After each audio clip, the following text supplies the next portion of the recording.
እስቲ አንድ ጥያቄ ልጠይቃችሁ። ለአባታችሁ ወይም ለመንፈሳዊ ሕይወታችሁ ብላችሁ ምን አይነት ዋጋ ትከፍላላችሁ? ምን ያህል ርቀትስ ትጓዛላችሁ? አባታችሁስ እስከ ዕድሜ ልክ የሚበቃ ወይም እንደፈለጋችሁ እየመነዘራችሁ የምትኖሩበትን ሀብት ትቶላችሁ ገዳም ልሄድ ነው ሲላችሁ አይ ሀብቱን አልፈልግም ካንተ ጋር እመጣለሁ ያውም ሴት ሆና የወንዶች ገዳም እገባለሁ ማለት የምትችልስ ወጣት ትኖር ይሆን?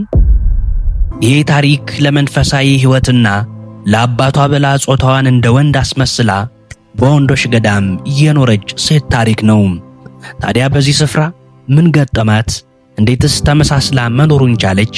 አባቷስ ይህንን እያወቀ እንዴት ዝም አላት? በዚህ አስተማሪ ታሪክ ውስጥ ይህንን አስገራሚና ያልተለመደ ውሳኔ ያለበትን ታሪክ በዛሬው ቪዲዮ የምንመለከት ይሆናል። ከእናንተ የሚጠበቀው ቪዲዮውን ስትጀምሩት ላይክ ማድረግና ቻናላችንን ሰብስክራይብ ካላደረጋችሁ ቻናላችንን ሰብስክራይብ ማድረግ ቪዲዮም ስንለቅ እንዲደርሳችሁ የደውል ምልክቱን በመጫን ብቻ ነው። በስመ አብ ወወልድ ወመንፈስ ቅዱስ አሐዱ አምላክ አሜን። የጻድቅ መታሰቢያ ለበረከት ነው። እግዚአብሔር አምላክ ቃል ኪዳን ከገባላቸውና ቃል ኪዳን ከሰጣቸው እናቶች መካከል ታላቋ ጻድቅ ማርያም ወይም ቅድስት እንባ መሪና አንዷ ነች። ማርያም ወይም ቅድስት እንባ መሪና ማን ነች? ምንስ ተጋድሎ አደረገች? ምን ቃል ኪዳንስ ተሰጣት? እንደ እግዚአብሔር መልካም ፍቃድ እንመለከታለን። እግዚአብሔርን በመፍራት በንጽህናና በበጎነት የሚኖር ስሙ ኤውግኒዮስ የሚባል ሰው ነበር። ታማኝና ፍጹም ተጋድሎ የምታደርግ በእምነቷም ጠንካራ የነበረች ሚስትም ነበረችው። ልጅም ወለደችለት፣ ስሟንም ማርያም አሏት። ሚስቱም ልጇን ትታ ሞተችበት። ልጁንም ማርያምን በመልካም አስተዳደግ አሳደጋት። ዕድሜዋ ለአቅመ ሔዋን ስትደርስ አባቷ እንዲህ አላት፣ ልጄ ሆይ እስካሁን ድረስ የጠበቅኩልሽን ሀብትና ንብረት ተቀበይኝ። እኔ ነፍሴን ለማዳን ዓለምን ትቼ ልመንን አስቤያለሁ አላት። እስቲ አንድ ጥያቄ ልጠይቃችሁ። አባታችሁ፣ ዘመዳችሁ ወይም ቤተሰባችሁ ይህን ሁሉ ሀብት ትቼላችሁ እሄዳለሁ፣ ነገር ግን እኔ ወደ ገዳም ስለምሄድ እናንተ ይህን ሀብት ተቀበሉኝ ብሎ ቢጠይቃችሁ የእናንተ ምላሽ ምን ሊሆን ይችል ነበር? ማርያም ግን እንዲህ አለችው፣ አባቴ ሆይ የራስህን ነፍስ አድነህ የኔን ነፍስ ልታጠፋት ትፈልጋለህን? ጌታ ያለውን ቃል ረሳኸውን? መልካም እረኛ ነፍሱን ስለ በጎቹ አሳልፎ ይሰጣል አለችው። በድጋሚ እስቲ ልጠይቃችሁ፣ ሀብት ንብረት ሲሰጠን እንዴት ሀብት ንብረት ትሰጠኛለህ ብሎ የሚጠይቅ ልጅ ይኖር ይሆን? ጌታ ያለው ቃል ረሳኸውን? መልካም እረኛ ነፍሱን ስለ በጎቹ አሳልፎ ይሰጣል አለችው። አባቷ ይህንን ነገር በሰማ ጊዜ እንባዋን ለቅሶዋን እየተመለከተ እንደገና እንዲህ አላት፣ ከአንቺ ጋር ምን ላደርግ ይገባኛል? ልጄ አንቺ ሴት ነሽ። እኔ መግባት የምችለው ወደ ወንዶች ገዳም ነው። ስለዚህ በተፈጥሮ ሕግ እንለያያለን። ስለዚህ ከኔ ጋር የምትኖሪው እንዴት ነው ብሎ ጠየቃት። ሰይጣን የእግዚአብሔር አገልጋዮችን የሚዋጋቸው እንዳንቺ ተመሳሳይ ጾታ ባላቸው ሴቶች ምክንያት አይደለምን? እንዲህም አለችውም በመዲና ጌታዬ አባቴ ሆይ አንተ እንዳልከው ከነጾታዬ ወደ ወንዶች ገዳም መግባት አልችልም። መጀመሪያ ግን ጸጉሬን ልቆረጥ እንደ ወንዶችም ልለብስ፣ ከዚያም አንተን ተከትዬ ወደ ወንዶች ገዳም መግባት ግን እችላለሁ አለችው። አባቷም ያለውን ሀብት ሁሉ ለድሆች ለጦም አዳሪዎች ሰጠ። ጸጉሯን እንዳለችው እንድትሆን ፈቀደላት። የወንድ ልብስ ለብሳም ስሟን ቀይራ እንባ መሪና ብላ ከአባቷ ጋር ወደ ወንዶች ገዳም ገባች። በገዳሙ ውስጥ ለጥቂት ዓመታት ከኖረች በኋላ ከመነኮሳት አንዳንዶች የድምጿን ለስላሳነትና ደም አልባ መሆኗን አይተው ሴት እንደሆነች መጠርጠር ጀመሩ። አንዳንዶች ደግሞ በተጋድሎ ብዛት የበረታች ስለሆነ በዚህም ምክንያት የመጣ እንደሆነ ይናገሩ ጀመር። ቅድስት እንባ መሪና ግን አብዝታ ትጸልይ፣ በተጋድሎም እየጠነከረች ትሄድ ነበር። ምግብ የምትመገበውም በየ2 ቀኑ ልዩነት ብቻ ነበር።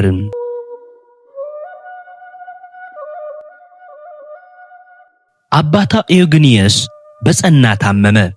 የገዳሙን አበምኔት አስጠርቶ ልጄን አደራ በምንም መልኩ ከገዳም እንዳይወጣብኝ አደራ ሰጥቶ አረፈ። ቅድስት እንባመሪና ወይም ማርያም በሕይወቷ ጽናትና በብዙ ተጋድሏ ብዛት ከእግዚአብሔር ሀብተ ፈውስ ተሰጥቷት ነበር።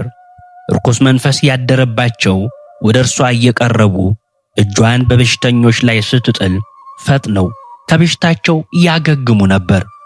በአንደኛው ቀን በገዳሙ ያሉ መነኮሳት ወደ ማህበረሰቡ ገብተው ሕዝቡን ሲያገለግሉ ቅድስት እንባመሪና በገዳሙ ስትቆይ የገዳሙ አበምኔት አባ ማሪኖስ ጠርቶ እንዲህ አሏት። ወንድም ጠባይህን አውቃለሁ።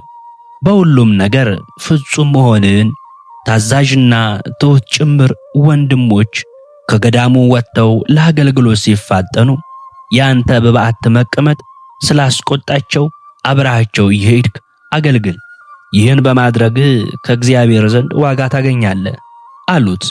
እነዚህን ቃላት ከሰማች በኋላ እንባመሪና ከአበምኔቱ እግር ላይ ወድቃ አባቴ ሆይ ጸልይልኝ፣ ወደ ላከኝ ስፍራ ሁሉ ለመሄድ ዝግጁ ነኝ አለቻቸው። የገዳሙ አበምኔት ቅድስት እንባመሪና ከ3 ወንድሞች ጋር ለአገልግሎት ከገዳሙ ውጪ ላኳቸው። በሄዱበት በማረፊያ ስፍራቸው እንደነበሩ አንድ ወታደር የገዳሙን ማረፊያ ጠባቂ ልጅ ደረሰባትና ጸነሰች። ወታደሩም እንዲህ ሲል መከራት፣ አባትሽ ከማንም እንዳረገሽ ከጠየቀሽ ከኔ ጋር የተኛው ወጣቱ መነኩሴ ነው ብለሽ ንገሪው አላት። አባቷ ልጁ ነፍሰ ጡር መሆኗን ሲረዳ የሆነውን ነገር ያውቅ ዘንድ በጥንቃቄ መረመራት። ይህ ነገር በአንቺ እንዴት ሊከሰት ቻለ አላት። እርሷም ቆንጆ የገዳሙ መነኩሴ ደፈረኝ፣ እንዲሁም ጸነስኩኝ አለችው። የመነኮሳት ቤት ጠባቂው ወደ ገዳሙ እየጮኸ መጣ። ያ አስመሳይ የውሸት ክርስቲያን፣ እናንተ ክርስቲያን እያላችሁ የምትጠሩት መነኩሴ የት አለ በማለት ጠየቀ። አበምኔቱ ግን ሊያቀዘቅዙት ፈልገው እንኳን ደህና መጣ ልጄ አሉት። እርሱ ግን አንዲት ሴት ልጅ አለችኝ፣ በእርጅና ዕድሜ ትጦረኛለች ብዬ ተስፋ የማደርጋት፣ ነገር ግን ተመልከቱ እናንተ ክርስቲያን እያላችሁ የምትጠሩት እንባመሪና ያደረገባትን ልጄን ደረሰባትና ጸነሰች። የገዳሙ አበምኔት እንባመሪና አሁን ለጊዜው በገዳሙ ስለሌለ ምን ላደርግ እችላለሁ አሉት።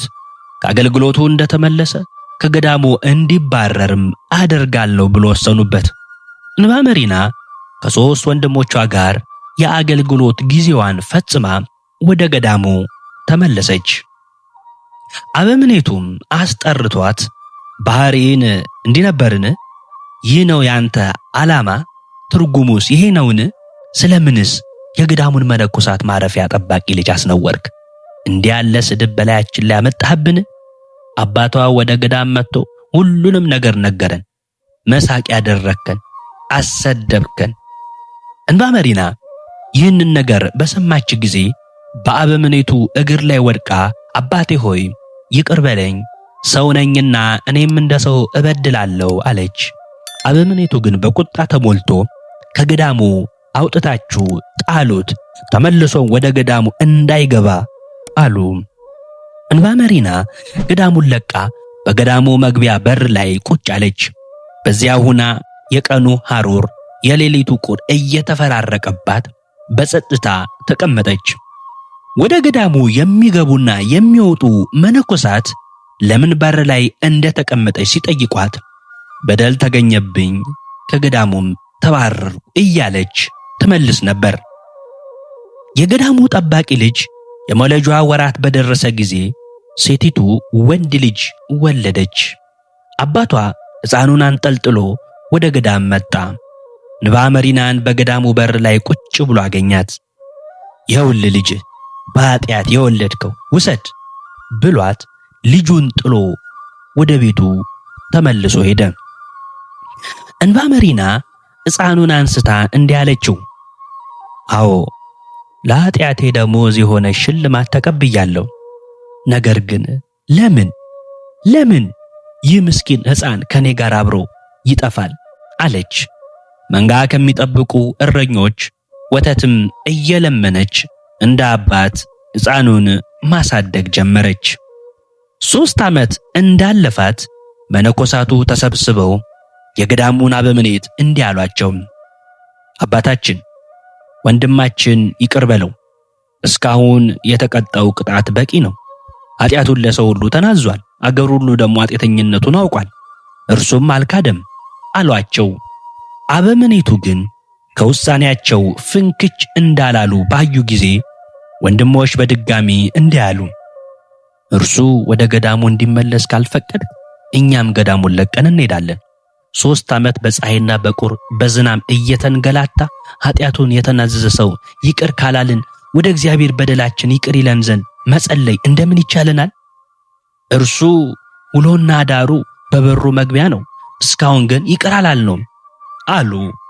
የገዳሙ አበምኔት ከወንድሞቹ ይህንን ሁሉ ነገር ከሰማ በኋላ ስለ እናንተ ፍቅር እቀበላለሁ አሉ።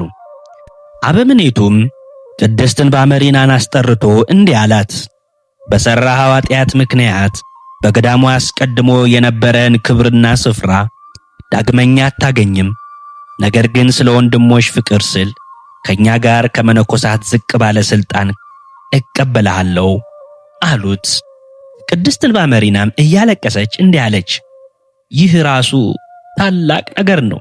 ጌታዬ፣ በገዳም ውስጥ የማልጠቅም ባሪያ ነኝ።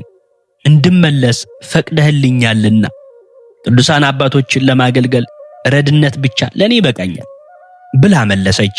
በዚህም ምክንያት ወደ ገዳሙ ተመልሳ ዝቅ ባለ ስፍራ ተመድባ ማገልገል ጀመረች። እስቲ አንድ ጥያቄ ልጠይቃችሁ። ይህን ሁሉ ውርደት፣ ይህን ሁሉ ስቃይና እንግልት ያውም ተፈጥሯችሁ ባልሆነ ነገር ተከሳችሁ አስችሏችሁ ዝም ልትሉ ትችላላችሁን? እንባመሪና ግን ይህንን እናደረገች። ታላቅ የሆነ መስዋዕትነትንም ከፈለች። በአገልግሎት ላይ ሳለች ሕፃኑ ርቦት እየተከታተለ አሳዛኝ የሆነ ድምፅ እያወጣ ሲያለቅስ ለመነኮሳቱ የሚገባውን አገልግሎት ከመስጠት ባሻገር የሕፃኑን ምግብ እንዳይስተጓጎል ትተጋ ነበር። ሕፃኑ እንዳደገ በገዳሙ ቆየ። ለገዳሙ ሕይወትና ኑሮ የሚስማማ ጥበብን እየተማረ አድጎ እዛው መነኮሰ። አንድ ቀን የገዳሙ አበምኔት ወንድሞችን ጠርቶ እንባመሪናን የታለ በወንድሞች መካከል ቁጭ ብሎ ሲዘምር ካየሁት ዛሬ 3ኛ ቀኔ ነው። ቆየ። አገልግሎት ከመጀመሩ በፊት ወደ ባቱ ሂዱ፣ ታሞ እንደሆነም ተመልከቱ አሏቸው። ወንድሞችም ወደ ባቷ ሲሄዱ ሞታ አገኟት። ሁሉም ደነገጡ።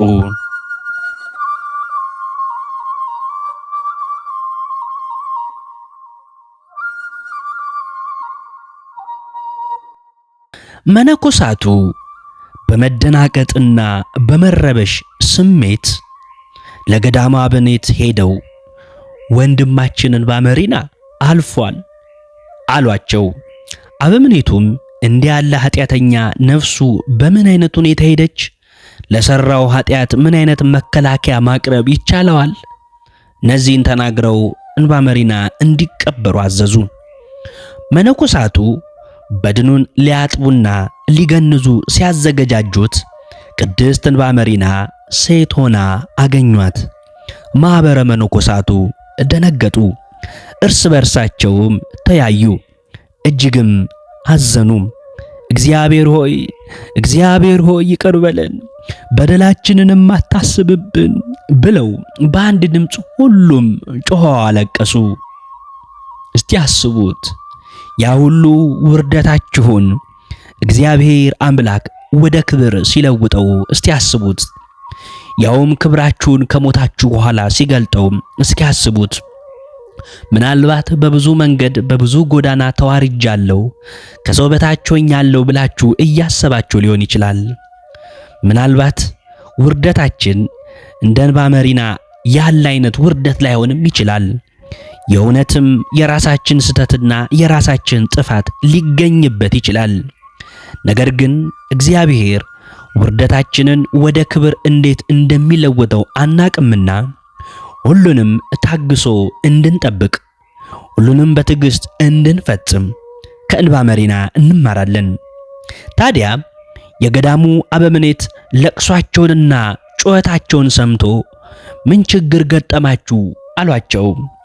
ወንድማችን እንባ መሪና ወንድ ሳይሆን ሴት ነበረች ብለው ነገሯቸው። አበምኔቱም ወደ በድኑ ቀርበው በዓይን ተመለከቱ፣ ራሳቸውንም ወደ ምድር ጣሉ፣ አብዝተውም አነቡ። ይቅር በይኝ፣ ሳላውቅ በድዬሻለሁ፣ ኃጢአትም ሰርቻለሁ። እስካሁን ለሰራሁት ኃጢአት ለበደልኩሽም በደል ይቅርታ ካላገኘው ከእግርሽ ስለ አልነሳም።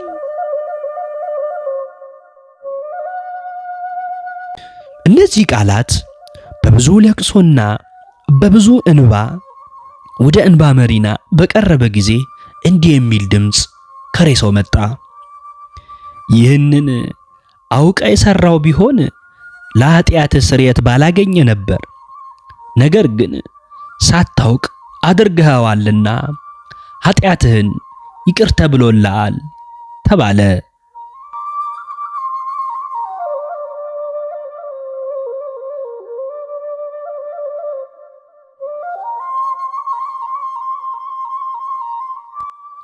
ከዚህ በኋላም አበምኔቱ ወደ ገዳሙ ቤት ጠባቂ ልኮ አስመጣው።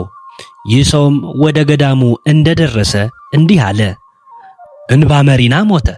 ቤቴን ስላፈረሰ እግዚአብሔር ኃጢአቱን ይቅር ይበለው አለ። የገዳሙ አበምኔት ወይም አለቃ ግን ወንድሜ ሆይ ንስሐ ልትገባ ይገባሃል፣ በእግዚአብሔር ፊት በድለሃልና በቃል እኔንም አሳስተሃልና በአንተ ምክንያት እኔም ኃጢአት ሰርቻለሁና፣ ምክንያቱም እንባ መሪና ወንድ ሳይሆን ሴት ነበረች አለው። ይህንንም ነገር የገዳሙ ቤት ጠባቂ ከሰማ በኋላ እጅግ አደነቀ፣ እጅግም ደነገጠ። አበምኔቱም ወደ ውስጥ ወሰደና አስቀድሞ ያየውን አሳየው። በሆነው ነገር በገጠመው ክፉ ዕጣ ማልቀስም ጀመረ። ከዚህ በኋላ ቅዱስ የሆነውን ሥጋዋን በመዝሙርና በምስጋና እግዚአብሔርን ከፍ ከፍ በማድረግ ቀበሯት። እነዚህ ነገሮች ከተፈጸሙ በኋላ የጠባቂውን ልጅ ሰይጣን እያበረረ ይዟት መጣ። ያደረገችውንም ነገር መናዘዝ ጀመረች። ያስነወራት ወታደሩ እንደነበርም ገለጠች። ወዲያውም በቅድስት ማርያም ወይም በቅድስት እንባ መሪና መቃብር ላይ ወደቀች። እግዚአብሔር ስለገለጠው ስለዚህ ታላቅ ነገር በስፍራው የነበሩ ታሪኩንም እየሰሙ ሁሉ አደነቁ። የማርያምን ትዕግስት፣ ለአስጨራሽ ተጋድሎ ፍጹምነትም ታወቀ፣ ተገለጠ። ይህ ታሪክ በተለይም በዚህ ዘመን ላለን ሰዎች ትልቅ ትምህርት ነው። አይደለም ያላደረግነውን ነገር አድርጋችኋል ተብለን ተከሰን ዝም ልንል ይቅርና ይህን ያህልም ልንታገስ ይቅርና ያደረግነውን ነገር እንዳላደረግነውና ጥፋት የለብኝም ለማለት ምን ያህል እንደምንሯሯጥ እየታወቀ ነው። መንፈሳዊ ሕይወት ሲገባን ልክ እንደ እንባ መሪና ክፉን፣ ሐዘኑን፣ መከራውን፣ ስቃዩን፣ ችግሩን፣ የሐሰት ክሱን ሁሉ እንዴት በጥበብና በብልሃት እንዲሁም በትሕትናና በትዕግስት ማለፍ እንዳለብን እንረዳለን።